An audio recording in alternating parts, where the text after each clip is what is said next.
Hello all, welcome to this session. Today we have with us our special guest Mr. Gaurav Dogra, who cleared the UPSC EPFO APFC examination in 2015. Gaurav sir, a very warm welcome to this session, and it is a privilege to talking to you. Thank you sir Thank you. for your time. Thank you, Kuldeep, for inviting me for the session. Sir, we have lots of students with us, and I Hmm. just take a brief background to the students so that they can understand the whole scenario regarding this session. Hmm. Friends ये जो session है this is regarding the APFC exam and we will be talking to the Gaurav sir regarding APFC work profile and how he does did his preparation, तो हम वो बात करेंगे. And हमारा जो मेन एजेंडा रहेगा वो रहेगा कि हम किस तरीके से प्रिपेयर करें खुद को इस प्रेस्टिजियस जॉब के लिए, क्योंकि APFC is going to be a golden opportunity for all of you. तो ये डिस्कशन हमारी यहाँ पे होने वाली है एंड बहुत सारी लर्निंग्स आप लोगों के लिए रहेंगी. ठीक है. और गौरव सर आपको बहुत बहुत बधाइयां रीजनल प्रोविडेंट फंड कमिश्नर बनने के लिए. Thank you. And Thank you. बहुत अच्छा लगा सर. गौरव सर आपको काफी टाइम हो चुका है ईपीएफओ में जॉब करते हुए, तो Hmm. कैसा है ओवरऑल एक्सपीरियंस है आपका इस पोस्ट पे सर अभी तक? So the experience has been very enriching. Or EPFO as a department provides you a lot of exposure in different diverse fields. तो you get an industry interface, आपकी industry associations के साथ meetings होती हैं, then trade unions के साथ आपका अच्छा कनेक्ट होता है. तो दोनों साइड का world view you get to know, and at the same times you being representative of the government you also have a different view so इसका interface with industry corporates is a big exposure. Apart from that, your work profile in the domain of social security, it is ever growing and ever expanding. आने वाले time पे और भी ज्यादा महत्व इसका होगा. So this domain itself encapsulates a lot of things. Law enforcement है, social security schemes की administration है, then you have audits and inspections, finance and accounting, which is a big portion of it. Then investment and fund management है, international workers के लिए social security agreements हैं. So I mean, it's a diverse profile that it offers you in the limited domain of social security. But again, that domain is expanding and is definitely going to play a big role in times to come. Great. Sir, So you my were experience has been very enriching, and overall, I'm very content with the job. great. Sir, you were preparing for the UPSC examination, Hmm. and it was your main target. Hmm. So how come APFC become your choice in 2015? See, it's a one must always have a backup option. तो मुझे लगता है कि इस तरह का जहाँ group A service is being offered by UPSC through merely one prelims, एक प्रीलिम्स एग्जाम ही है एंड डायरेक्टली इंटरव्यू है. तो इस तरह का I don't think there is any other alternative. बहुत कम ऐसे एग्जाम्स यूपीएससी कंडक्ट करती है. तो since I was a UPSC aspirant, मैं सिविल्स के I had also appeared for interviews. तो मुझे बैकअप का हमेशा लगता था what should be my backup. And मैं इलेक्ट्रिकल इंजीनियर हूँ, तो मेरे को लगता था I can not go back to my tech side because मैं Right, sir. यूपीएससी में there was lot of gap in between. तो this came out as a, इसको क्या कहोगे, it was a blessing that came out because उस time पे I was still an aspirant. तो मैंने सोचा this will be my launch pad, मैं इसके बाद भी आईएएस निकाल दूंगा मैं, या निकाल दूंगा IPS. But then when I got here, I also appeared for civils attempt. I also appeared for interviews, but I could not get through. So, but in the end, I realized that this is also better than many of the services that are, recruited through UPSC civils. And इसका profile भी बहुत अच्छा है. Here also there are a lot of growth opportunities for any, for a career civil servant. Even APFC or the commissioner cadre in EPFO is a great opportunity to serve. तो Right, sir. यहाँ पर it was kind of, हमारा mains दिसंबर 15 में हुआ था and 10th जनवरी 16 को हमारा इसका एपीएफसी का एग्जाम था. Right, sir. तो there was not much gap in between, but उसके साथ ही प्रिपरेशन में हो गया. Sir great.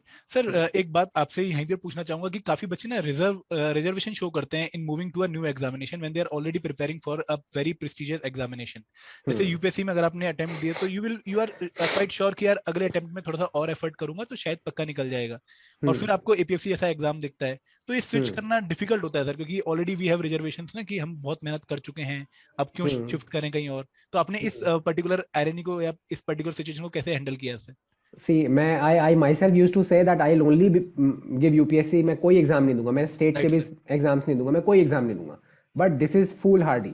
And I have given all my attempts, all my 6 attempts of UPSC civils, and I have given 2 interviews for civil services. तो मेरा experience ये है कि you must always have a backup option. ये मैं अपने experience के बाद आपको बता रहा हूँ. बिकॉज देर आर बहुत कम सीट्स हैं. इट इज नॉट कि आप कम हो किसी से. There are very genuine and bright candidates who do not get through because of the exam की. इसमें there is lot of luck factor जो इन्वॉल्व है. Right sir. So I would say you must have a backup option, and कोई भी opportunity आए, don't miss it, this exam is definitely going to come. जैसे बता रहे हैं कि इसकी there is lot of vacancies in the field that we can see, and examination की रिक्रूटमेंट प्रोसेस भी, what we are hearing through the media is that it is going to come. So you must prepare for it. It is something that is a lifetime opportunity. Many of you, will realize it अभी आने वाले 4-5 महीने में. This is a lifetime opportunity. Right sir. दोस्तों अगर आप लोग देखें ना तो यहाँ पर सेम साइड, एक कॉइन के दो साइड बैठे हैं, मतलब one is me and one is sir. I was preparing for the UPSC examination with no backup plan. मुझे लगता था कि अगर हम कोई बैकअप प्लान रख लेंगे तो फोकस डाइवर्ट हो जाएगा और शायद यूपीएससी की प्रिपरेशन उतनी अच्छी नहीं हो पाएगी। And I end up being a teacher taking interview of a selected candidate, and sir was with a backup plan, अच्छे टाइम पे स्विच कर गए, and he is currently an RPFC.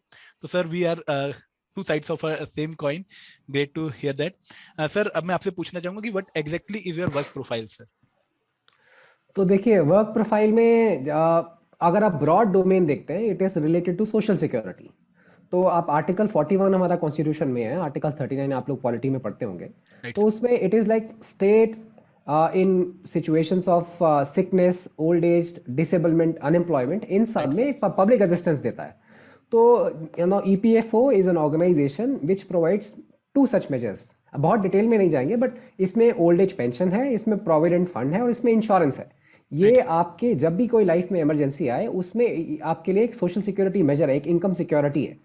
तो अब इसमें what is my job profile, there are different roles that one offers. सारी establishment जितनी भी कंपनियां हैं वो सब कवर्ड हैं, उनसे रेगुलर कॉन्ट्रीब्यूशंस आ रहे हैं। आपका एक फंड है, दैट फंड में गवर्नमेंट का भी कुछ कॉन्ट्रीब्यूशन है, and there are 3 schemes that are being implemented. तो broadly when you join as an APFC, you are administering those 3 schemes, that is number 1।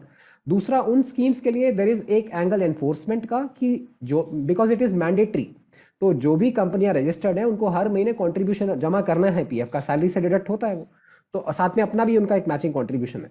तो उसकी एनफोर्समेंट कराना, बिकॉज इसमें it is possible companies aware ना हो, it is possible क्योंकि उनकी liability बन रही है, they might default on it और they might deliberately not deposit the amount. Enforcement का एंगल में यह है कि you are ensuring you have been given powers to assess and determine their dues. Then जो लोग डिले करते हैं, मान लो किसी का पैसा लेके बैंक में जमा करा दे, उस पर इंटरेस्ट अर्न करे और बाद में जमा कराए पीएफ के फंड में, तो उसके लिए यू लेवी पीनल डैमेजेस। तो ये तो एनफोर्समेंट का काम हो गया। ऐसे if the amount has been determined, then there is recovery, because I was given the charge of recovery officer in Pune. तो वहां पर you have all the powers to arrest, to detain, to attach immovable, movable properties, to attach bank accounts, third party notices भेज के उनसे attachment करके basically जो assessed amount है वो फंड में वापस आए। So this is the power that you have in recovery. ऐसे अकाउंट्स का है एक, जहां पर लोगों के अकाउंट्स मेंटेन होते हैं, ऐसे पेंशन का। So there is a very broad profile जो that this job offers. Right sir. Sir workload कितना रहता है सर, मतलब? It depends on your posting actually, and for example, presently I am posted as RPFC 2 in district office. तो district office में it is an enforcement officer. यहाँ पे तो मुझे कवरेज करनी है, मेरे पास इंक्वायरीज चलेंगी। बट जो बड़े ऑफिस हैं लाइक बैंगलोर, दिल्ली, यहाँ पर रिलेटिवली वर्कलोड थोड़ा ज्यादा है। तो but this is a profile that offers you work life balance. ऐसा नहीं है यहाँ पर जो लोग हैं उनको मतलब वर्क लाइफ बैलेंस में कोई दिक्कत है, but the work is like आपको sometimes you will be required to आपका सैटरडे भी जा सकता है। अदरवाइज यहाँ पर where I am posted even Saturday Sundays are off, and life balance कर सकते चल सकते हो। Great sir. Sir is a candidate get time for further studies after getting selected into the post of APFC? हाँ देखिए, further studies के लिए I myself appeared for 2 interviews of civils only. It was after I got selected in APFC. So I did get time, and there are seniors who are very cooperative also. तो आपको यहाँ पर UPSC civils के लिए आपको कोई नहीं रोकता है, इसके लिए everyone cooperates with you, and there are people who get selected. काफी मेरे अपने बैचमेट्स हैं जो कि who are serving as IAS and IPS officers. तो you do get time, but it also depends on you. अगर आपको कहीं पोस्टिंग मिली एंड अभी फील्ड में there is no other officer there, तो it can depend on many factors, क्योंकि there is shortage in the field, there काफी vacancies हैं। आप अकेले वहां पोस्टेड अफसर हो और वहां पर आप सोचो आपको 3 महीने मेंस की प्रिपरेशन का टाइम मिले, आई don't think that will be possible. Right, sir. Thank you, sir. Sir, what are the different benefits or allowances one get when selected as an APFC officer along with salary? तो देखिए, इसमें government में it is a uniform salary structure. आप level 10 पे join करते हैं, that is, अगर पुराना स्ट्रक्चर आप देखें, that is 5400 grade pay. Right sir. तो इसमें आपको एचआरए मिलेगा, और एचआरए के साथ you will get medical allowance, then there will be DA, और बेसिक आपका एक बेसिक होगा। सो ये सारे यूनिफॉर्म सैलरी स्ट्रक्चर है जो सिविल्स में जाके अगर if someone is an IAS he is joining as an IAS and you will be getting the same salary. तो गवर्नमेंट में हर जगह यही है अलाउंसेस में। इसके apart from that the there is a promotion का हायरार्की है, you regularly get promotions and all. तो अब अलाउंसेस में specifically if you want to ask anything then you can ask me because there are lot of things in that. Great sir, I just want to know कि overall जो एक होता है ना कि बच्चे की मोटिवेशन होती है to get selected in the post की यार अच्छा सैलरी मिलेगा, अच्छे अलाउंसेस मिलेंगे, then I just want to ask कि are you satisfied with the all allowances and salary and perks? See. It again, this is a very मतलब double-edged Subjective. question. हाँ, Yes. see अगर आप because you are choosing to enter a government service by choice, Right, तो sir. you cannot expect कि आपका दोस्त अगर US में 2 करोड़ कमा रहा है तो आपको यहाँ पे 2 करोड़ मिलेंगे। So government offers you decent amount that is good enough to take care of your family and you, and एक अच्छा वेज आपको मिलता है। But apart from that if you want कि यहाँ पर बहुत मतलब वो हो तो that is not there. Right, तो sir. हाँ, so the comparison if you compare it to other government services then there are good allowances and equivalent salary होती है, regular promotions होते हैं, Right, sir. but corporate में you cannot compare. Right, sir. Sir, one more thing we heard as a rumor, people are often end up confusing APFC post with the IRS post. हाँ, So, what is the major difference between an APFC officer and an Indian Revenue Service officer? see there is a lot of difference. IRS is definitely a more organized and a better service, but at the same time जो powers IRS officer के पास हैं assessment की and recovery की, similar powers are there under our act। तो EPF का act है, उसमें assessment की भी पावर्स है, उसमें रिकवरी की भी पावर्स है। कोड ऑफ सिविल प्रोसीजर के अंडर एपीएफसी या आरपीएफसी 2 या आरपीएफसी 1 ये भी जज की तरह बैठते हैं और ये भी डिटर्मिन करते हैं, असेसमेंट करते हैं। एंड रिकवरी में जैसे टैक्स रिकवरी ऑफिसर है वैसे यहाँ पर भी रिकवरी का चार्ज है, which is a dedicated gazetted post, and उनके पास वो सारी powers of arrest, detention, attachment, remove properties, bank account, वो सारी पावर्स है। सो कंपैरिजन अगर आप देखोगे it is a more organise service and there are definitely एक लेगेसी है उसकी। And EPFO is an evolving, 1952 में ये ऑर्गेनाइजेशन Right, स्टार्ट sir. हुई है एंड इट्स एन इवॉल्विंग। यहाँ पर एक टाइम पे बहुत कम अफसर थे, I think there were only 10-20 officers when it was started, and आज की डेट में it is a cadre of more than 1000 officers. So this domain of social security is definitely expanding and आने वाले टाइम में definitely it will rate among the best. Great, sir. Sir, can you shed some light on posting and transfers? So transfer postings के लिए there is a policy which has come up recently. It is a transfer policy of 2022.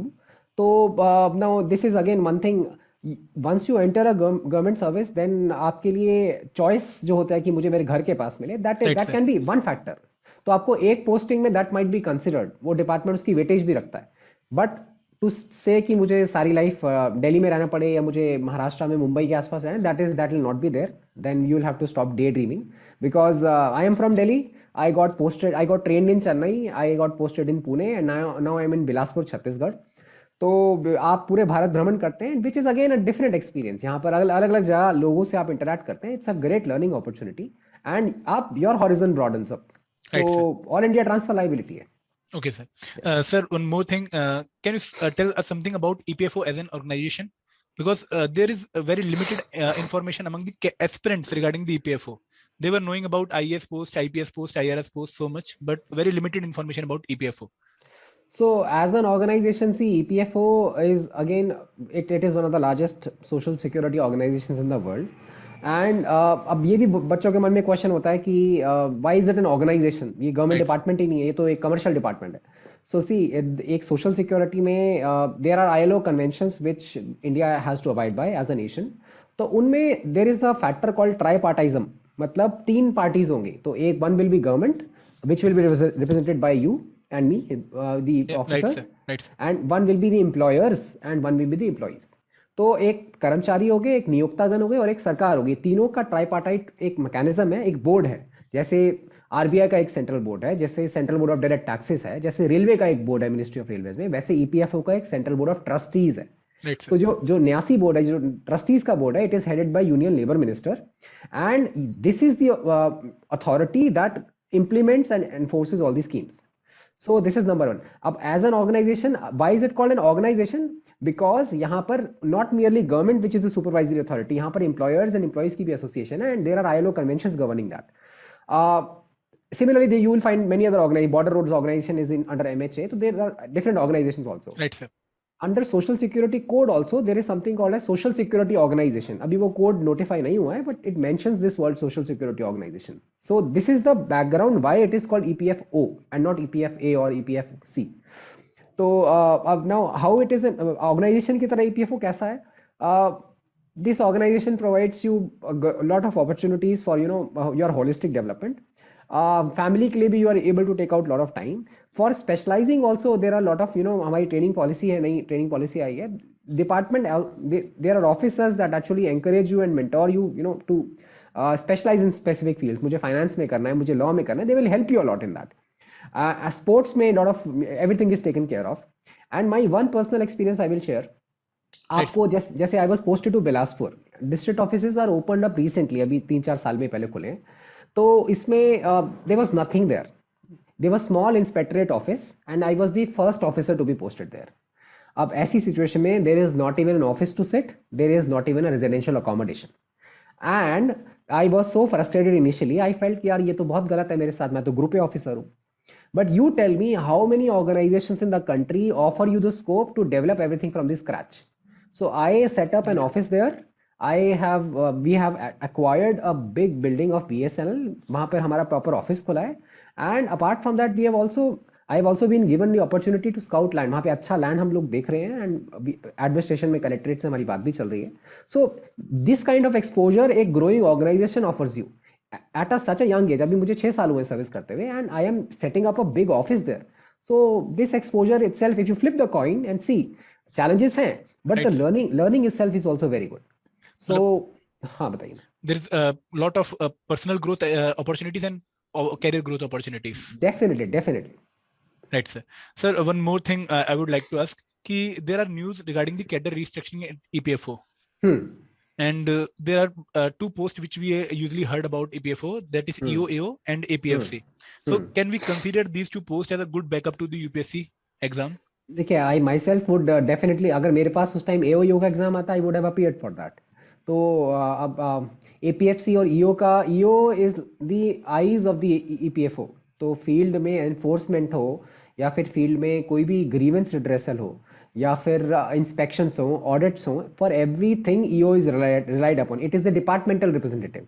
तो जो आप एक जज की तरह inquiry कर रहे हो, उसमें डिपार्टमेंट को रिप्रेजेंट एनफोर्समेंट ऑफिसर कर रहे हैं. They were earlier called inspectors, and in the new social security code they are called inspector cum facilitators. Right. तो EO is again a very important role. Lot of powers are there. आपके पास search seizure की power है. There is a proper inspection manual. उसमें it has been vested with lot of powers and as well as responsibility. तो EO का एक बहुत अच्छा role है, उसमें फील्ड में रह के पूरी इंटेलिजेंस जनरेट करना, डेटा प्रोवाइड करना, and as APFC you act on that data. So without EO, no APFC or RPFC2 can actually take a decision. It is that kind of role and that kind of relationship that is there. Right, sir. Sir, one more personal thing I would like to ask, if you allow me. Sir, this is regarding the situation in 2015 June when the notification came out for the APFC examination, and you were about to prepare for the attempt for the prelims examination and then for the mains examination. So at that time, a different examinations notification came. APFC examination. A similar situation is in 2023. UPSC prelims examination date is already announced 28th May, and we are expecting the APFC notification to be very soon. So how difficult for an aspirant to go for a new examination जो मतलब उसने सुना ही नहीं कई बार पहले? बिल्कुल difficult नहीं है. It is similar syllabus and कुछ topics हैं which require further study. But apart from that, UPSC में, because I myself was a UPSC aspirant only, तो ऐसा कुछ आपको बहुत इसमें डिफरेंस नहीं मिलेगा. And look, you have to change that mode कि मैं सिर्फ एक एग्जाम दूंगा वही मेरा निकल जाएगा. Even if you are not a UPSC aspirant, then also specific smart study can actually help you. तो आप अगर स्मार्टली मैनेज करेंगे, you should appear for different exams. You must have a backup option also. तो उसके लिए this is a good opportunity. Don't miss out on your laziness. And ऐसे बहुत लोग, मैं भी जानता हूँ, जो मैंने फॉर्म भरा था उस टाइम उन्होंने बोला अरे मेरा तो इंटरव्यू आया यूपीएससी का, मैं तो उस पर फोकस करूंगा. तो but now today they are back to corporate और दे डूइंग समथिंग एल्स. तो ऐसा चीज ना हो, तो उसके लिए you must have a backup option and prepare accordingly. Right sir. Sir आपने कब प्रिपेयर करना शुरू किया था for the APFC examination? For APFC और UPSC? For APFC sir. UPSC you told us. हाँ, so look, for APSC examination I prepared along with my civil service prelims. तो जो prelims का ही syllabus है, that is the syllabus for APSC also, more or less it overlaps. तो मेरी preparation साथ साथ चली रही थी, and I had already appeared for 3 mains till that time. मैंने 3 mains दे दिए थे तब तक, तो I had a good understanding of topics also. Right sir. I was serious about APSC only when I got the interview call. उससे पहले I just considered कि यार सिविल्स की प्रीलिम्स की तैयारियां साथ साथ हो ही जा रही है। उस टाइम पे I really gave 7-8 mocks and approached different candidates. We also contacted officers who were in EPFO, our senior batch, which was 2014 batch. They also guided us a lot. तो preparation was along with the UPSC civil service prelims. उसके अलावा कोई ऐसा specific मैंने differentiate या segregate नहीं किया था। Right sir. सर जब कोई स्टूडेंट ना एक बार एपीएससी का सिलेबस देखेगा ना, तो उसको कुछ कंपोनेंट्स दिखेंगे जैसे accountancy and auditing, IR and labour law, social security. तो हम्म। कुछ लोग ना वहीं पर ही जो होप है वो लूज कर देते हैं कि यार ये हम्म। तो शायद कुछ कॉमर्स वालों के लिए एग्जाम लग रहा है, मतलब हमारे लिए एग्जाम नहीं है। दे हम्म। अगर वो स्मार्टली एनालाइज करें तो शायद उनकी यूपीएससी की प्रिपरेशन को बहुत ज्यादा हेल्प करेगी यूपीएससी में। बट वो कंपोनेंट्स कितने मतलब उसको परेशान करते हैं, तो उसको सिचुएशन को कैसे हैंडल करना चाहिए। मतलब आपने भी जब सिलेबस देखा होगा तो आपने भी हम्म। कंपोनेंट्स देखे होंगे, तो आपने उस टाइम खुद को कैसे मतलब जो है मोटिवेट किया। See as an IAS aspirant और as a civil service aspirant, आप हर चीज की बेसिक अंडरस्टैंडिंग तो रखना जानते ही हो कि राइट मुझे सर। रखना है। I right must understand what is industrial relations, I must understand what is wage code, जो नई सोशल सिक्योरिटी कोड में क्या है, ऑक्यूपेशनल सेफ्टी एंड हेल्थ में क्या है। सो बेसिक अंडरस्टैंडिंग आपको चाहिए। Audit accounting basics, it is all about. आज की डेट में if I don't understand audit and accounts, तो मेरे को तो कोई भी चार्टर्ड अकाउंटेंट आके बेवकूफ बना जाएगा। बिल्कुल सर। ऐसे अगर मैं बेसिक लॉ नहीं जानूंगा तो मुझे कोई भी लॉयर आके बेवकूफ बना दे। So it is something that is preparing you for your job role. तो तभी उसको सिलेबस में भी रखा गया है, and it has its importance. So आप एनसीईआरटीज को रेफर कर सकते हैं। Study material provided by different institutes में ऑल्सो भी helpful, but these are topics that are not to be missed. I specifically was weak in accounting portion, but fortunately ज्यादा question मेरे time पे नहीं आए थे। But I realise that this is a differentiating factor. Right आप sir. Basic syllabus सभी लोग cover करते हैं, बट आपको क्या डिफरेंशिएट करता है बाकी लोगों से, that will be your special preparation. तो वो आप साथ साथ कीजिए। Right sir. सर आपने अपने टाइम में अकाउंटेंसी, ऑडिटिंग, आईआर, लेबर और सोशल सिक्योरिटी की प्रिपरेशन कैसे करी थी सर? Can you shed some light? हाँ, तो I refer to different blogs. PRS की वेबसाइट थी, एंड न्यूज़पेपर में इन जनरल जो आर्टिकल्स आते थे, आई साथ साथ ही मैंने उसके सिलेबस का पोर्शन देखा हुआ था। And apart from that there different labour law के ऊपर कंपाइलेशंस थी online which I downloaded and referred. But ऐसा कोई स्पेशल मैं बहुत कुछ कर नहीं पाया था, बिकॉज सिविल सर्विस में you only need basic. Right sir. Basic तो मैंने बेसिक्स के लिए नोट्स बनाए थे अपने, मैं उन्हीं को रिवाइज करके आई appeared for the exam. Great sir. Sir how was the interview of APSC examination?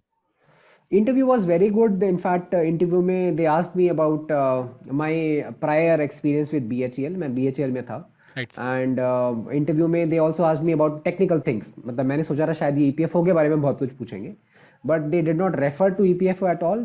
It was all about my background and it was all around my DAF. तो उसमें इनफैक्ट वन पर्सन आज me the bullet train का circuit बना के दिखाओ also. तो I mean interview was good. It was to test my integrity as well as my competence. तो अलग तरह के क्वेश्चंस पूछे गए। एनजीओ कहाँ से डिफाइन होते हैं, कौन से एक्ट में आते हैं, इस तरह के क्वेश्चंस थे। Science and technology and innovation policy के बारे में कुछ पूछा गया था। राइट तो सर। मेरे इंजीनियरिंग बैकग्राउंड, मेरा वर्क प्रोफाइल और इसके अलावा basic current affairs, that was all about the interview. But it right was a sir. Very बहुत ही शांत और बहुत अच्छा एक वातावरण था इंटरव्यू में। ऐसा नहीं है कि बहुत मेरे को हॉस्टाइल इंटरव्यू करके पूछा गया हो।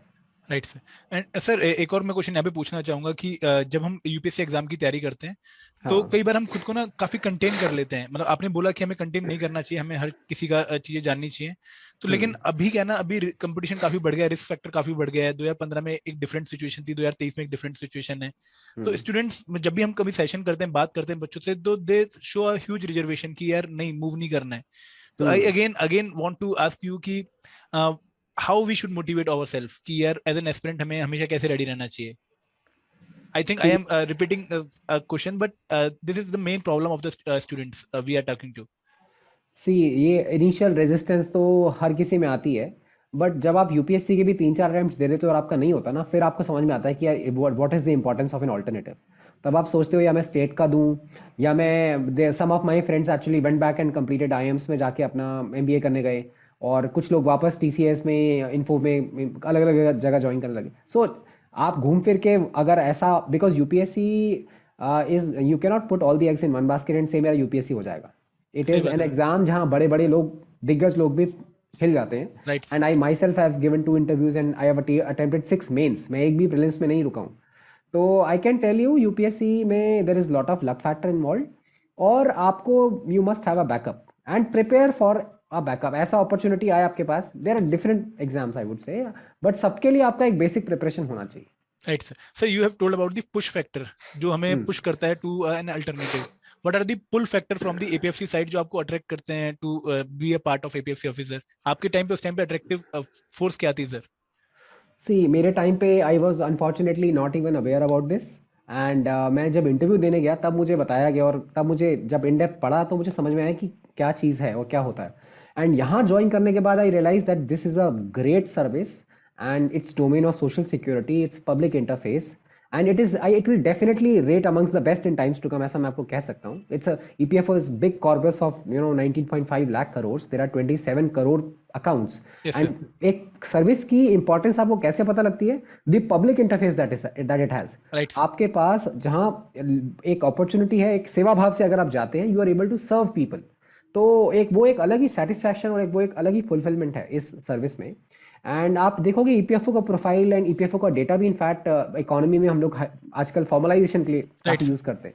सो and if you compare it to many other civil services, ordnance factory तो नहीं है, arm forces headquarters, information, postal, even railways, in times to come railways का भी अपना एक डोमेन लिमिटेड ही है. Right sir. तो but I would say corporate law है, information, I have already said there are several of my batchmates who actually got into them and did not join. ऐसे भी लोग हैं यहाँ पर. I can in fact there are few of my friends who are in my batch itself. तो the profile after understanding you जहाँ join करने के बाद you see that it's a good service. There are of course challenges. आप अगर सोचो मेरे को बंगला मिलेगा, मेरे को सिक्योरिटी कमांडोज मिलेंगे, मेरे को 3 गाड़ी मिलेगी, then forget it. So then you better prepare for IS जहाँ पर आपको पावर्स के साथ काफी फैसिलिटीज भी है.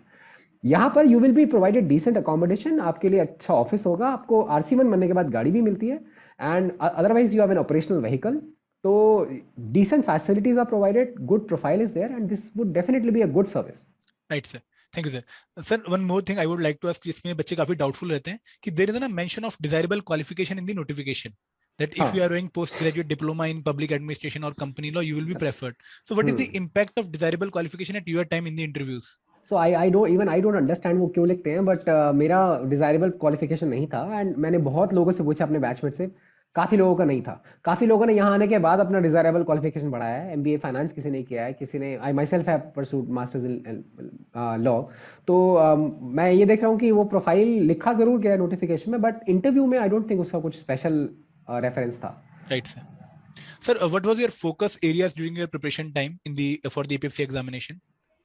So my focus area was only current affairs, and apart from that आपको जो आप सिविल सर्विस प्रीलिम्स के लिए देखते हो, you will refer to culture, history, geography, society, polity, IR you will look after, and then जो specific social security की schemes हैं उसके बारे में you must have a basic understanding. And आजकल तो काफ़ी टेक्नोलॉजी का भी आता है, तो आपको basic understanding of current affairs must be there, and that is itself will be enough to sail you through. Sir, from your point, I have one question.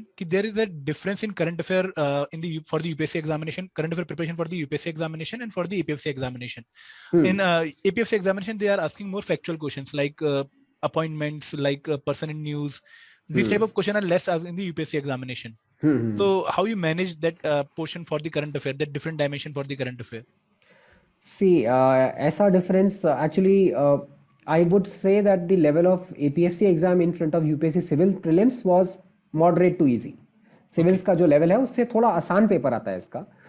Questions can be factual, but then again आपको एक general knowledge is a broad sub area.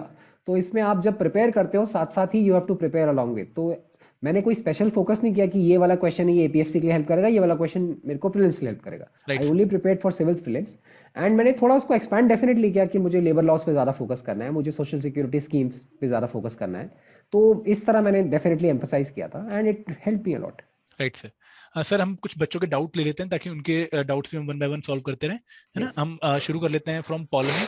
Paulami, I am asking you to unmute. आप unmute करें और sir से अपना question पूछिए please. Hello. हाँ sir, thank you so much. Thank thank you you Paul sir. में। हाँ पॉल में, व्हाट इज योर डाउट? हाँ हाँ सर, मेरा ये क्वेश्चन था कि सर ने बोले कि ऑडिट एंड अकाउंट्स, इसमें ना मेरा बहुत ही डाउट है कि मुझे ना समझ में नहीं आती है, what is that, I don't know, and मुझे समझ में भी नहीं आया। एटलीस्ट मैं तो बहुत सारे क्वेश्चन पेपर भी ऑलरेडी मैं डाउनलोड कर चुकी हूँ प्रीवियस ईयर की, बट अभी तक मुझे समझ में नहीं आया कि व्हाट इज दैट। काइंडली अगर आप बोल देंगे तो। Polemy, sir, I would like to reframe that question from Polemy, and it is a question of many students also. When you are not having any background in the commerce, for accountancy or no auditing, sir, no sir, no sir. so it is very difficult to prepare a very new component. So how you manage, या because you are already from the engineering background. So Gaurav sir, can you please answer? So I would suggest इसके लिए, देखिए basics you should refer to NCERTs and 11th 12th की अगर आप NCERTs देखेंगे या फिर आप कुछ इंस्टीट्यूशंस के नोट्स देखेंगे, you will get a basic. अब ऑडिट अकाउंट्स में क्या है, अकाउंटिंग क्या चीज़ है, कंपनी के फाइनेंशियल्स, उसकी परफॉर्मेंस देखनी है, कैसे असेस करेंगे कंपनी वो ने क्या कौन काम। सी सब्जेक्ट रिगार्डिंग आएगा सर? मतलब वो क्या अलग सब्जेक्ट रहेगा, अकाउंट्स का अलग सब्जेक्ट, या फिर डेफ इकोनॉमिक बैकग्राउंड का होगा? दिस इज देखिए, फाइनेंस एंड अकाउंट और डिफरेंट सब्जेक्ट। ये जो लोग कॉमर्स लेते हैं 11th में, उनके लिए सब्जेक्ट होता है। इसके Right, लिए sir. एक अलग एनसीईआरटी भी, अकाउंट्स की अगर Right, आप sir. देखेंगे अलग एनसीईआरटी भी है। People refer to TS Grewal, people refer to NCERTs, people Right, refer sir. To different materials. तो उसमें बेसिक्स आपको समझ में आएगा कि लेजर क्या चीज़ है, जर्नल क्या है, वाउचर्स क्या है, फाइनेंशियल स्टेटमेंट कैसे प्रिपेयर होते हैं, और ट्रायल एक्सेस क्या है। तो उसके basic understand, I am not saying इतना डेप्थ में नहीं जाना है आपको, बट बेसिक्स क्या है, Right, तो sir. वो that will help you. But आप बहुत डेप्थ में आपको जाना ही नहीं। यूपीएससी सिविल्स में भी इनफैक्ट बहुत डेप्थ में आपको जाने में कभी हेल्प नहीं होता। Basic you must understand. हाँ सर, ऑफ कोर्स। सर और एक क्वेश्चन है मेरी, जैसे कि आपने बोले थे कि सोशल सिक्योरिटीज रिगार्डिंग दिस, वो कहाँ से कवर करूँ सर?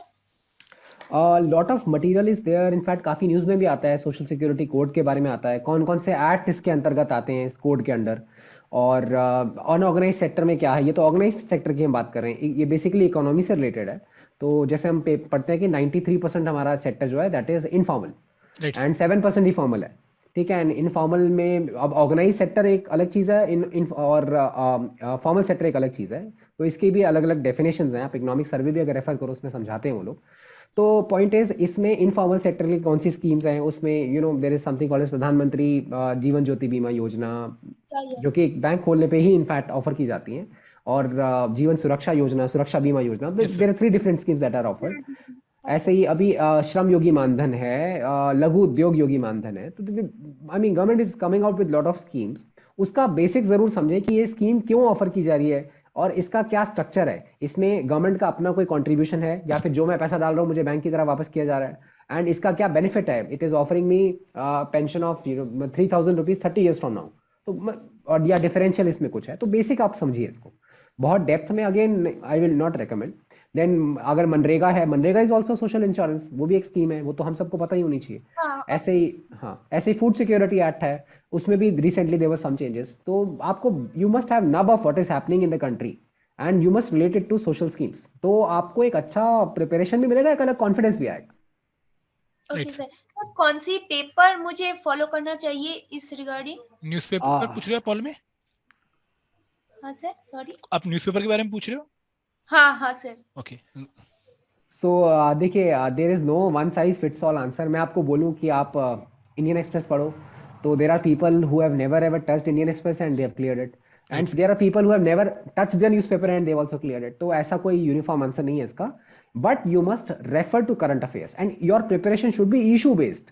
आपका अगर पेपर में मैं कोई भी हेडलाइन पकड़ के उसके नोट्स बनाऊं, that is utter wastage of time. Right, your sir. Notes as well as preparation should be issue based, कि ये इशू है, ये बहुत इंपॉर्टेंस गेन कर रहा है, आजकल बहुत मीडिया में आ रहा है। मैं इसकी सनसेट टीवी पे लेट्स से मैं इसकी कोई डिबेट सुन लेता हूँ, पर्सपेक्टिव सुन लेता हूँ। पहले राज्यसभा टेलीविजन होता था, तो उसी के रिलेटेड आप और डेप्थ में सुनो, एंड आप उसके रिलेटेड करंट अफेयर्स रेफर करो, उसके आप नोट्स बनाओ, उसको आप और अच्छे से एक पेपर में, उसको 3 पेपर में पढ़ो मैं कहूँगा, but it must be issue based.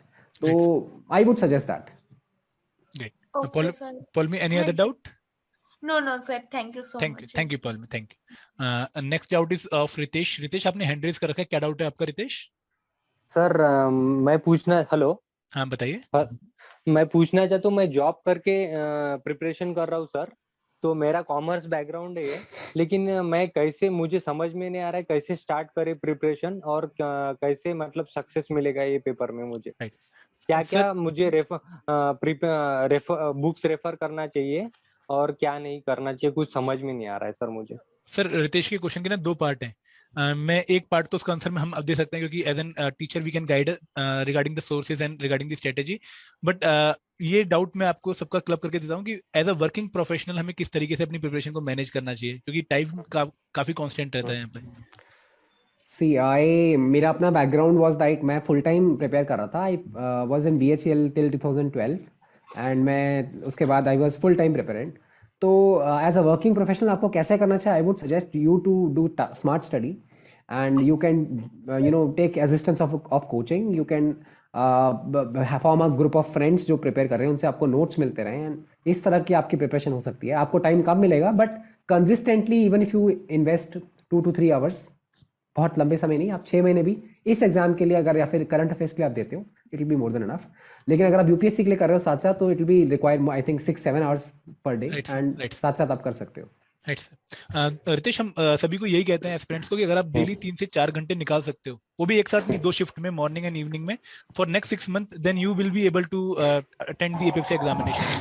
And sir Ritesh, मेरा क्वेश्चन है और एक है कि कौन से बुक्स रेफर करना चाहिए सर, ये थोड़ा गाइडलाइन मिले। और रितेश जैसा मैं एमपीएससी के लिए भी पढ़ रहा हूँ, तो फिर उसका कुछ हेल्प होगा, और कैसे मतलब थोड़ा सा सक्सेस के ठीक है। पास में आ पाए। रितेश, आई वुड सजेस्ट कि आप ना एक मेल ड्रॉप कर दोगे hello@edutap पे, so that we can contact you and give you proper strategy. Okay okay I am writing this email ID in the chat box, आप लोग वहां ओके से हमें मेल ड्रॉप कर दो, क्योंकि आपका जो ओके स्ट्रेटेजी रिलेटेड डाउट है वो मैं अलग से हैंडल कर लूंगा। ठीक है, ओके ठीक। Great great. सोनू, आपका क्या डाउट है? Hello Sonu, are you there? Okay, हम अमनप्रीत से डाउट पूछ लेते हैं। अमनप्रीत, क्या डाउट है आपका? Hello hello, sir. हाँ बताइए। मेरा ये डाउट सर, मेरा डाउट ये था कि मैथ जो जनरल मेंटल एबिलिटी दिया हुआ है, उसमें रीजनिंग भी आएगी सर साथ में, या फिर सिर्फ क्वांटिटी एप्टीट्यूड के टॉपिक्स आएंगे? अमन, उसमें सिर्फ क्वांट के क्वेश्चन आते हैं, जनरल मेंटल एबिलिटी के क्वेश्चन आते हैं, रीजनिंग सिलेबस का पार्ट नहीं है।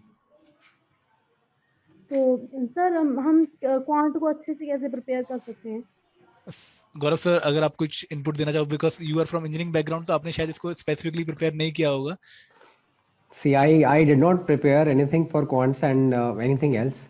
मैंने सिर्फ अपना बेसिक देखा था करंट अफेयर्स का। But I would suggest you at least आप या तो बेसिक आप कोई कोचिंग का हेल्प लें, और आप मॉक्स देखें किस लेवल के क्वेश्चंस हैं। क्वांट में basics it's again very basics, but it can be a differentiating factor. अगर आपका वही पोर्शन वीक है तो आप you will lose out on some marks. Right. तो I am not the right person to guide you on that, but I will say you find out a strategy and take help from Kuldeep and right. Others. Sir, एक question मैं आपसे पूछता हूँ on behalf of everyone. Aman, I am आपको मैं mute कर रहा हूँ अभी फिलहाल, and I am asking a question to sir. Sir, PYQs and mock test का कितना इंपॉर्टेंस रहता है इस एपीएफसी की प्रिपरेशन में? सी आई वुड सजेस्ट कि आप ज़्यादा से ज़्यादा टेस्ट दें। Why? Because you know boxing is easy if sandbags are used for practice. Right sir. तो आप अगर प्रैक्टिस पहले से ही सिमुलेट करते हैं उस कंडीशन को कि ऐसे एग्जाम में होगा, मैं कैसा परफॉर्म कर रहा हूँ, that will help you a lot. Because आपकी एक अपनी स्ट्रैटेजी आप बना पाओगे कि मुझे 100 क्वेश्चन है, मैं कितनी देर में कर पाता हूँ, एंड मैं कहाँ किन किन टॉपिक्स में मैं फंसता हूँ या फंसती हूँ, एंड मुझे किन टॉपिक्स पे ज़्यादा ध्यान देना है, कौन से मेरे कोर एरियाज ऑफ स्ट्रेंथ है। तो आपकी अपनी असेसमेंट अपने बारे में अच्छी हो जाती है टेस्ट राइट देने सर। से। Right sir. And second thing is that आप यू गेट टू नो कि मेरी क्या लेवल है। अगर अब उसको इट इज नॉट कि आपको कम मार्क्स आ रहे हैं या कम आ रहे तो मैं उसको नेगेटिवली लूँ कि मेरी कुछ प्रिपरेशन नहीं है, but you get a point कि मुझे और इंप्रूव करना है अभी। Right sir. तो दैट इज टाइम मैनेजमेंट के लिए, आपकी अपनी नॉलेज की और अपनी स्ट्रैटेजी बनाने के लिए mock test are very important. So जितना हो सके एटलीस्ट आप 4 या 5 मॉक टेस्ट तो दोगे ना एग्जाम से पहले, राइट तो sir. That I will recommend. Great. Aman, आपका जो डाउट था ना मैथ के regarding, I would like to suggest कि अगेन आप मेल ड्रॉप कर दो hello@edutap पे, एंड मैं आपको यही बोलूंगा कि क्योंकि एपीएफसी में you will gate 1 minute for every question, so you need too much practice for the math, because वो यूपीएससी की तरह नहीं है कि यहाँ पे आपको 2 घंटे में 80 क्वेश्चन सॉल्व करने, it will take your time. Okay, now I am taking doubt of Shivam. Shivam, क्या डाउट है आपका? हेलो शिवम।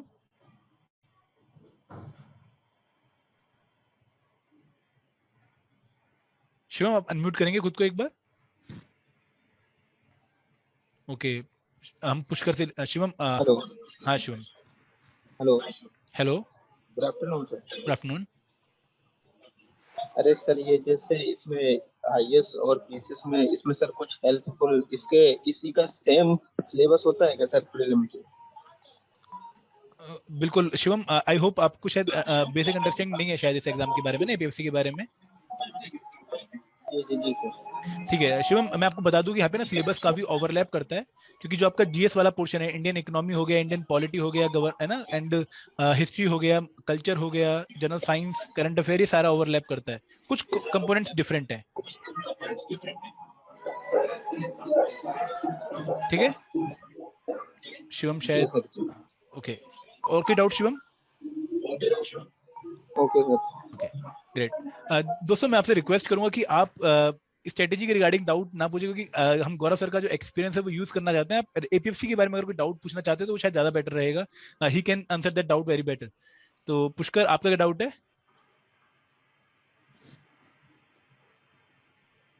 हेलो।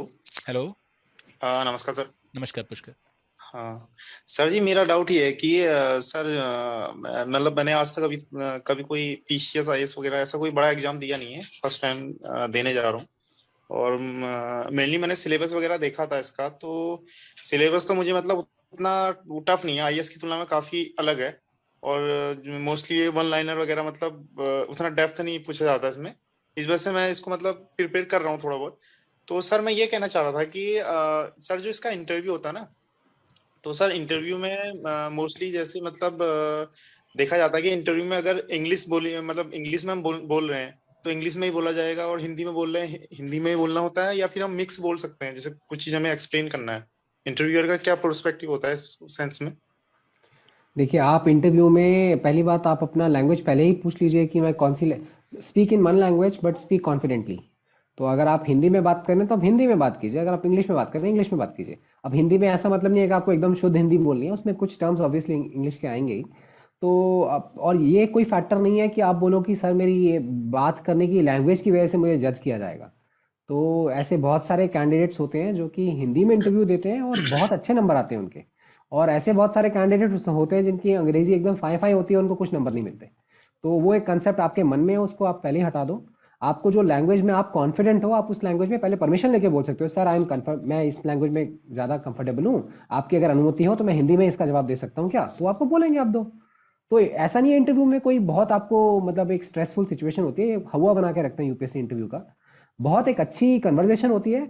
आप उसके लिए कितने अच्छे प्रिपेयर्ड हैं वो डिपेंड करता है, और आपकी प्रिपरेशन के आपको मॉक्स हेल्प करते हैं। राइट तो आप अपने दोस्तों के साथ बैठो, आप बहुत सारे इंस्टीट्यूट्स में मॉक्स होते हैं, आप वो मॉक्स दो, आपको अपने बारे में पता लगेगा। और पर्सनैलिटी का एक टेस्ट है इंटरव्यू, तो उसमें पर्सनैलिटी में बहुत चीजें आती हैं, आपका अपना बैकग्राउंड से रिलेटेड भी बहुत कुछ पूछ लेते हैं।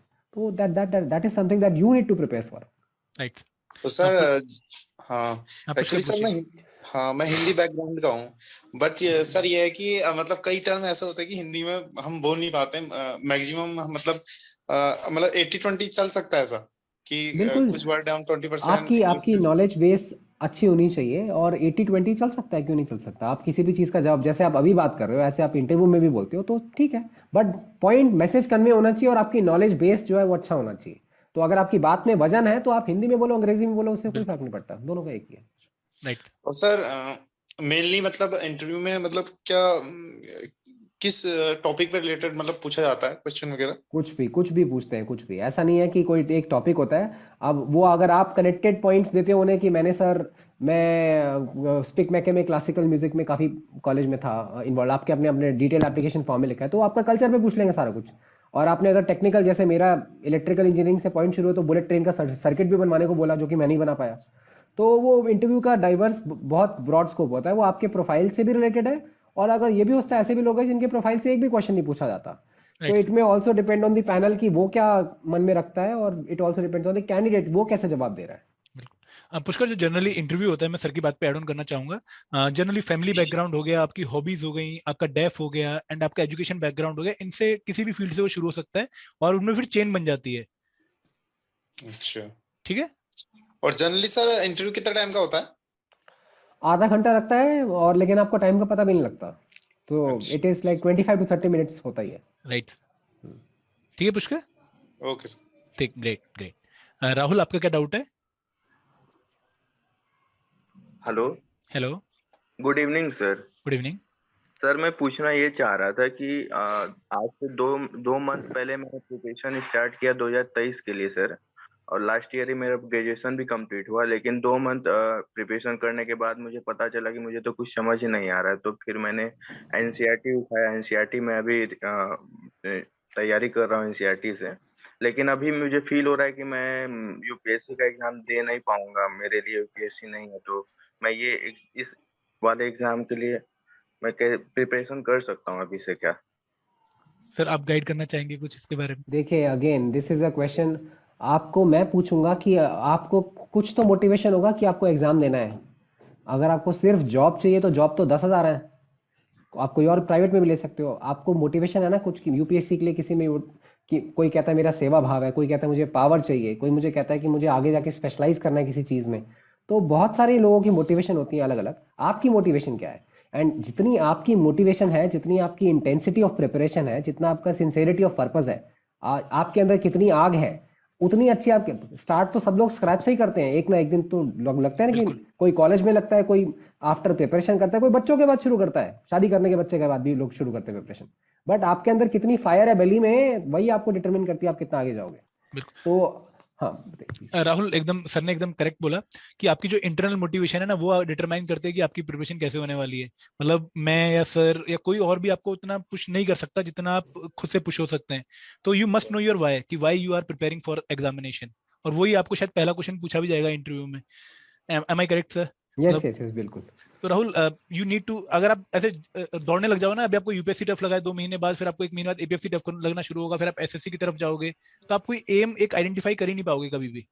You will Okay. Always he running. तो एक क्लियर माइंडसेट रख लो, और ये प्रोसेस है, मतलब ये प्रोसेस को आपको फुलफिल करना पड़ेगा। गोल आपको दिख रहा होगा, लेकिन अगर आप सिर्फ गोल के हिसाब से तैयारी करोगे, फिर कभी भी तैयारी नहीं हो पाएगी। You have to enjoy that process, उसका पार्ट बनना पड़ेगा। कोई टफ डे होगा, कोई इजी डे होगा, तो ये पूरी जर्नी है, आप इसको पार करिए, तभी जाके आपको कंफर्टेबल फील होगा।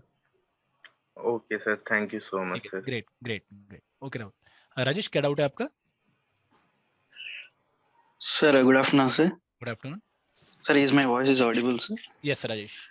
Yes, sir. Thank you, sir, for the great session, having a great session, and thank you for providing a valuable information, sir. Thank you Rajesh. Sir, I started preparing for a APFC from the last 1 month back. So now I was mainly focusing on the GS part. But as I previously mentioned that, sir, I was a commerce student. Now I have a MBA exams. Also in third sem, I am preparing for. I am writing third sem examinations. Sir, what would be the minimum times period for EPF or APFC after notification? When will be the exam held? What would be the time gap between the exam notification after releasing the? Sir, he is asking what is the time gap between the release of notification and actual conducting of the recruitment test examination. Examination, yes. I think that is not fixed. आपके time में वो 6 महीने का time था शायद। हाँ I don't even remember in fact. तो काफी you get sufficient time. UPSC ऐसे नहीं लेता exam, you get sufficient time. In fact मेरे तो इंटरव्यू में भी I think my interview was on 27th of May and मुझे मार्च में I think result was announced, तो 2 महीने 3 महीने उसमें भी मिल गए थे। Great. तो it is like you get sufficient time for both the exam as well as the interview. Rajesh, okay? Sir, thank you, sir. But now I was mainly focusing on the GS part, sir. I have one doubt, sir. Sir, can I focus current? Rajesh, आप दोबारा बोलिए एक बार। Sorry, sir. Now it's audible, sir. Yes. Can I prepare current affairs after notification or last 2 months or 3 months before examination? Because I can go through on complete magazines. See, there was one UPSC topper by name of Ira Singhal. 2015. हाँ in 2015। तो उन्होंने जैसा आप बोल रहे हो ना, she just prepared like that. So you see how you current affairs is, there is again no one size fits all, कोई Right. strategy नहीं है। I would suggest that current affairs should be regularly, you should have a good understanding on regular basis। तो आप उसके लिए newspapers में अलग अलग संसद टेलीविजन हो गया या फिर कोई इंस्टीट्यूट के नोट्स हो गए, you keep referring to them. तो दैट विल आपके अंदर इंस्टिल, आपके अंदर से आएगी वो बात की whenever something related to that is asked, immediately it clings कि इसका नहीं ए है, बी है, सी है, डी है, तो वो चीज आपको एकदम से मन में आएगा. And I have cleared all the prelims, so I can tell you prelims में I was pretty good. The reason was current affairs base was very strong, and in Right, all sir. the prelims exam I scored more than 125, 130, 135 इस तरह के मेरे UPSC civils में आते थे. तो APFC में भी I could get through it. में it was not just because of interview, मेरा अपना बेसिक एग्जाम बहुत अच्छा हुआ था. Right. तो for I would suggest that you regularly go through the current affairs. Last में ना बहुत स्ट्रेस भी होता है and you don't have time at all. You will see, you will not have time, you will compromise. आप last में कुछ ये भी छोड़ देता हूँ, वो भी छोड़ देता हूँ, ये भी छोड़ देता हूँ, ये वाला होगा. Great sir. एक क्वेश्चन था सौरजीत घोष का कि does higher age becomes a hinders during the interview and while in service? Look, you have to justify the gap. Okay. अगर आप 32 या 30 साल के हैं and you dropped out from, let's say आपने 24 की एज से लेकर 30 तक यू आर प्रिपेयरिंग, तो you have to justify the gap. And there are creative ways of doing that. आपको बहुत सारे, this is how interview, mock interviews help you. तो पीपल फाइंड यू. आप मेरे साथ भी बैठोगे, मैं आपको 10 पॉइंट बता दूंगा, आप ये बोल सकते हो, इससे आपको इंटरव्यू में it can be justified. Right sir. तो it is like people can say I was in dramatics, I became a part of this. लोग बहुत जगह इन्वॉल्व भी होते हैं और लोग Yes, काम sir. भी करते हैं, तो इट कैन बी जस्टिफाइड. ऐसा नहीं है. I for example I am a flute, I am a bansuri player, so I will say I was in this field, मैं बहुत इसमें इन्वॉल्व था, जो मैं हूं भी. तो it again depends on you, आपकी पर्सनालिटी में क्या चीज़ है जिसकी वजह से आप time gap justify. I also pursued higher education. मैंने इग्नू से मास्टर्स की पब्लिक एडमिनिस्ट्रेशन में. I because this question was asked to me and I exactly said the same thing. I said two things, that I volunteer for an organization called Art of Living, and दूसरा I pursued higher education through IGNOU. This was more than enough. They were more than happy for that. Okay sir. एक निवेदी का doubt था, अगर आप सुने. Nivedi, can you unmute yourself? Yeah, good afternoon, sir. Good afternoon. Yes. The session so on is so far going really great. Thank you for this opportunity. And Gaurav sir, good afternoon to you as Good well. Yeah, it's really great interacting with you and listening to your experiences. Sir, I have 2-3 doubts. First of all, just can you tell me that postings का कैसे होता है यहाँ पे? Like Tier 1 cities में ही होता है, या like you have said you have been transferred to Chhattisgarh? Like I can not imagine इतना दूर work करना because of family, certain family responsibilities. So यहाँ पे postings का कैसा scope रहता है? See, there is a transfer policy, and by that policy you are required to be transferred every 3 years. हर 3 साल में, and on promotion you are transferred. तो ये तो फिक्स है. Not just in this service, in every government service you will get this. Civil service में भी every service आपका all India transfer liability जहां भी है वहां आपका 3 साल में ट्रांसफर होना ही है. बट फॉर वुमेन, जिनका जो वर्किंग वुमेन है, there is a separate clause in the policy जहां पर उनके स्पाउस का जो प्लेस ऑफ पोस्टिंग है, they can give that preference, and it is considered for 1 or 2 postings. And आप अगर चाहो तो एक जगह you can keep rotating. Delhi में there are so many offices, तो ऐसे ही there are 21 zones all over India, and there are more than 135 regional offices, and there are 115 district offices. तो डिस्ट्रिक्ट ऑफिसेज में आप फील्ड में you can prefer not to be posted. आपको बड़े offices में दिल्ली में, मुंबई में, बैंगलोर में, या फिर आपकी प्लेस ऑफ पोस्टिंग जहां पर आप चाहती हैं वहां पर you can give that in writing, and they do except for 1 or 2 postings. But you can not से मुझे लाइफ लॉन्ग अगले 30 साल सिर्फ एक जगह चाहिए पोस्टिंग, एक शहर में चाहिए. That is not possible. उसके आसपास आपको दोगे, आप दिल्ली भरोगे आपको जयपुर मिल सकता है, आप दिल्ली भरोगे आपको फरीदाबाद मिल सकता है, आपको गाजियाबाद मिल सकता है, बट दिल्ली स्पेसिफिकली मिले, नो गारंटीज.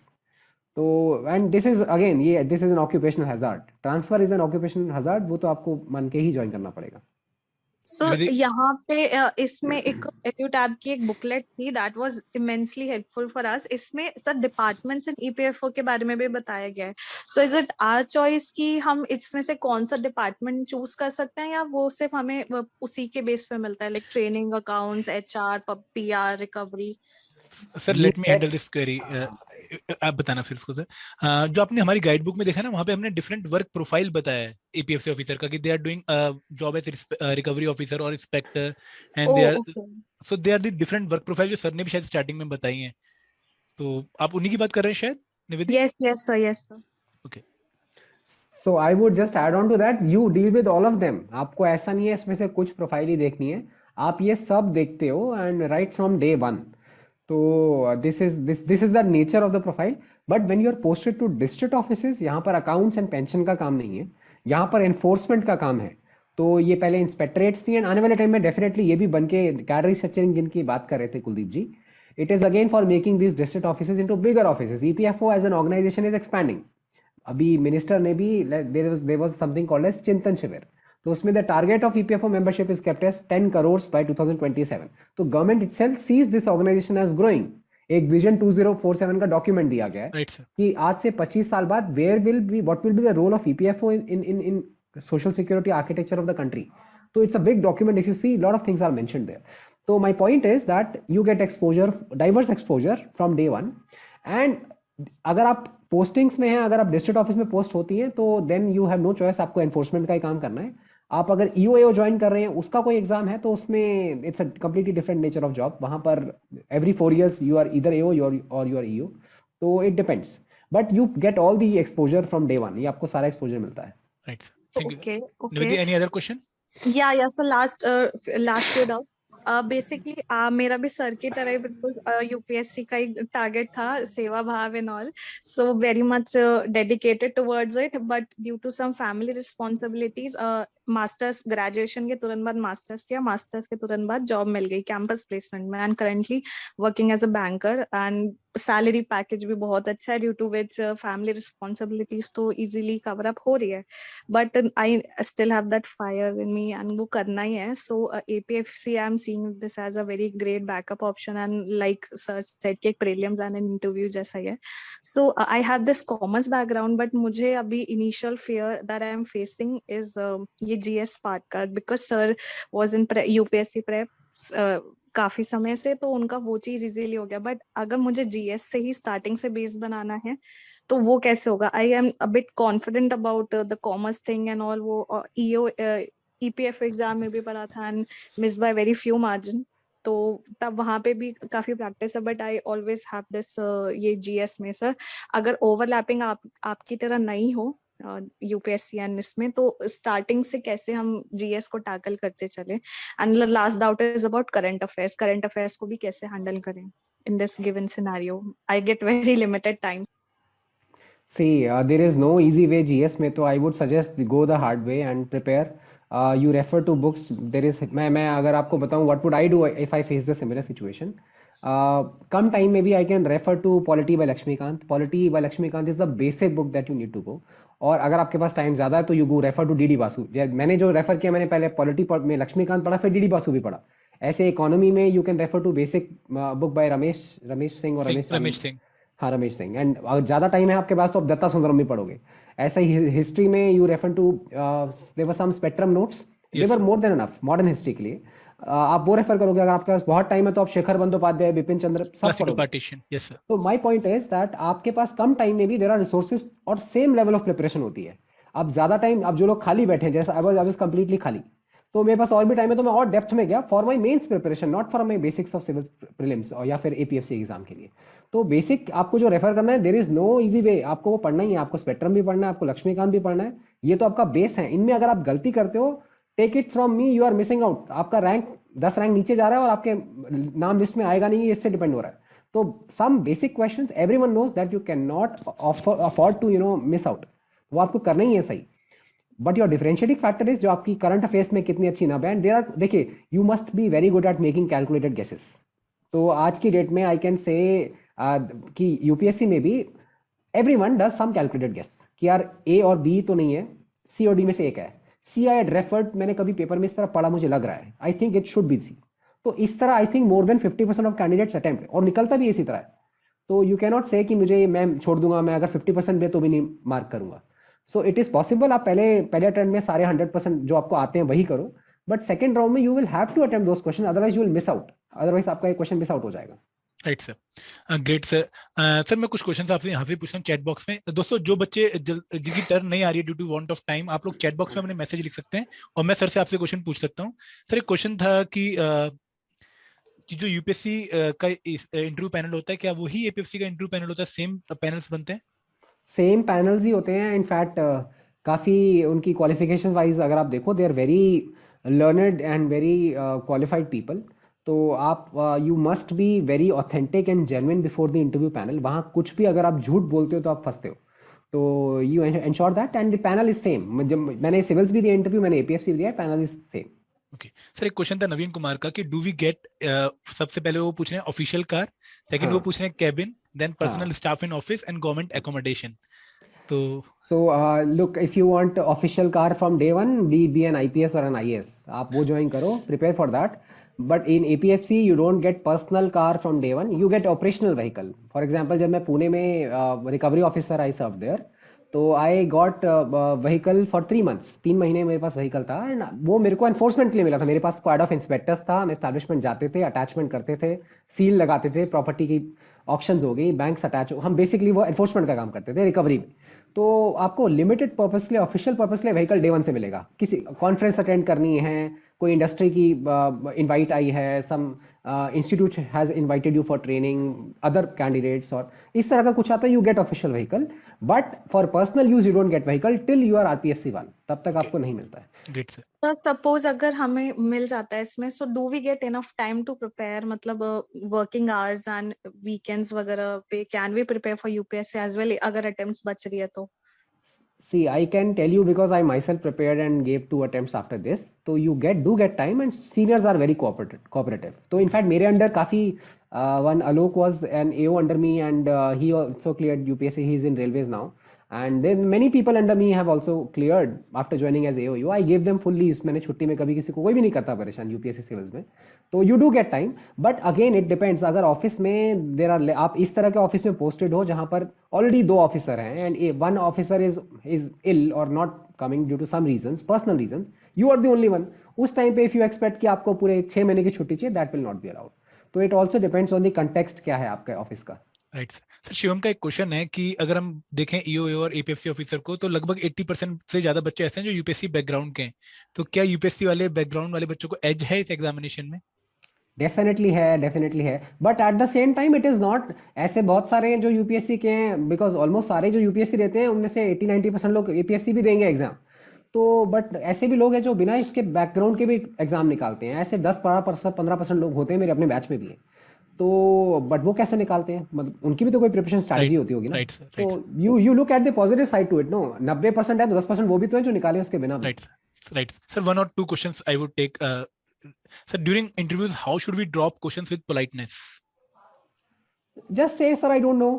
कितने questions को तो मैंने बोल दिया, sir, I don't know.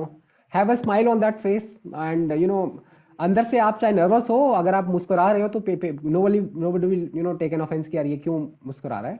Interview में be authentic, just say I don't know, and take, अगर आता भी है ना 70% भी आता है, then also be very intelligent on giving the answers, because that can lead to a completely different direction. Interview आपका टेंजेंशियल भी जा सकता है किसी डायरेक्शन में. Right sir. तो अगर कोई क्वेश्चन ऐसा है, यू डोंट वांट कि इस टॉपिक में ज्यादा जाए, तो please say I don't know and move to the next topic, और say politely, sir I am not comfortable with this topic and I will take more time and I will definitely go back and read more on it. I am not comfortable. तो वो उसको बहुत, they test you on the questions that you choose to answer, not on the ones you say I don't no. तो वो चीज clear होनी चाहिए मन में. Right sir. मैं यहाँ पे ना बच्चों से एक चीज रिक्वेस्ट करना चाहूंगा. वो स्ट्रेटेजी रिलेटेड डाउट्स पूछ रहे हैं इंडिविजुअल सब्जेक्ट्स के. दोस्तों, अगर आपको कोई भी डाउट है रिगार्डिंग प्रिपरेशन स्ट्रेटेजी जो कि इंडिविजुअल सब्जेक्ट के रिलेटेड है, तो आप hello@edutap पे एक बार हमें मेल ड्रॉप कर दो. I will take your doubt there. और सर को अब हम थोड़ा सा विश्राम देते हैं ना, एंड करते हैं सेशन को. And sir, very much thank you for your patient handling of the queries, and आपने बहुत कुछ डिटेल में बताया, एंड बहुत अच्छा लगा आपसे बात करके sir. Thank you so much for inviting me. And कोई क्वेश्चन सीरीज या किसी के और भी पर्सनल डाउट्स होते हैं related, you can mail me, I will get back. Great. Thank you sir.